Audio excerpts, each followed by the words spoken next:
ብር ብታወጡ ሚሊየን ብታፈሱ አንዱን ቤት ከሌላው ቤት የሚለየው ሌያውቱና አቀማመጡ ነው። አቀማመጥና ሌያውቱ ትክክለኛ ካልሆነ አኗኗር ዘይቤያችሁን፣ የቤታችሁን ውበት እንዲሁም ደግሞ ፈንክሽናሊቲ ሁሉም ነገር ይበላሻል። የተስተካከለና ያማረ ቤት ታዲያ እንዲኖራችሁ ይሄ ቪዲዮ ይጠቅማችኋል። ሴቭ አድርጉት፣ ሼር አድርጉት። በቀላሉ በሽንት ቤታችሁ ኤግዛምፕል ልስጣችሁ። አሁን መጀመሪያ ላይ ያያችሁት ያላችሁት ልክ መጀመሪያ ስገባ የማገኘው የሽንት ቤት መቀመጫውን፣ ከዛም እጅ መታጠቢያውን፣ ከዛም ባዝታቡን ይሆናል።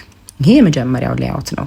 ሁለተኛው ሌያውት ደግሞ አሁን እየሰራ ያለሁት ምንም ቦታና ስፔሱን ሳልቀይር ነው። የቤቱ ምንም ነገር አልቀየርኩኝም። አቀማመጣቸውን ብቻ ነው አሁን ቀይረው።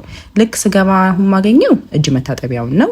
ከዛም በኋላ የሽንት ቤት መቀመጫውን ገንዳውን አገኛለሁ ማለት ነው። እና በቀላሉ ማስረዳችሁ ምንድነው አርኪቴክት ወይ ደግሞ አርኪቴክት ኢንቴሪየር ዲዛይነር ማሰራት ዲፍረንሱ ልንገራችሁ።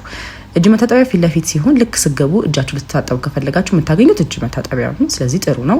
ሌላው ደግሞ ሽንት ቤቱ መጠቀም ከፈለጋችሁ ወደ ግራ ያለ ስለሆነ ሰው እንኳን በድንገት በሩ ቢከፍትልባችሁ ቀጥታ ያገኛችሁ። እዚህ ላጠቃቀም ምቹ ነው። እንዲሁም ሃይጂን ፈንክሽናሊቲን ካያችሁ የታችኛው በጣም ጥሩ ነው ማለት ነው። ኛው ያለበትን ደግሞ ችግሮች ላሳያችሁ። እጃችሁ ለመታጠብ ሲፈልጉ ወደዛ ሄዳችሁ ነው። የሆነ ሰው ሽንት ቤት በሩን ቢከፍትልባችሁ ቁጭ ብላችሁ የመጀመሪያው እይታ የሚሆነው የሽንት ቤት መቀመጫው ነው የሚሆነው ማለት ነው። ስለዚህ እቺ የሽንት ቤት መቀመጫዋን ዳይሬክሽኗን በመቀየራችሁ ብቻ የቤታችሁን አቀማመጥ ዘይቤ እንዲሁም ደግሞ የአኗኗር ዘይቤያችሁን ቀየራችሁት ማለት ነው። እና ፈንሽዌይ የሚባለው ቤታችሁ ስኖሩ የሚኖራችሁ ኮምፈርት ሌቭል እንዲሁም ደግሞ ኢዚነስ የሆነ ነገር ለማድረግ ስትፈልጉ በቀላሉ ማድረግ መቻላችሁ ነው ጥሩ ዲዛይን የሚያስብለው ከውበት በፊት ማለት ነው።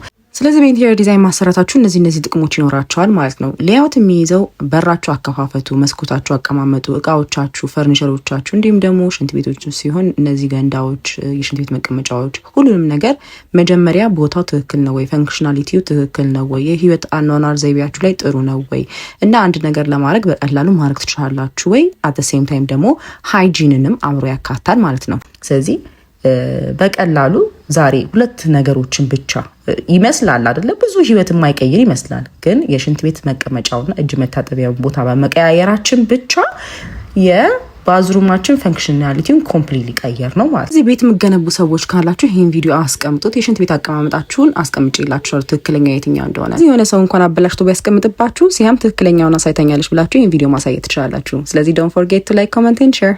ባይ ጋይስ።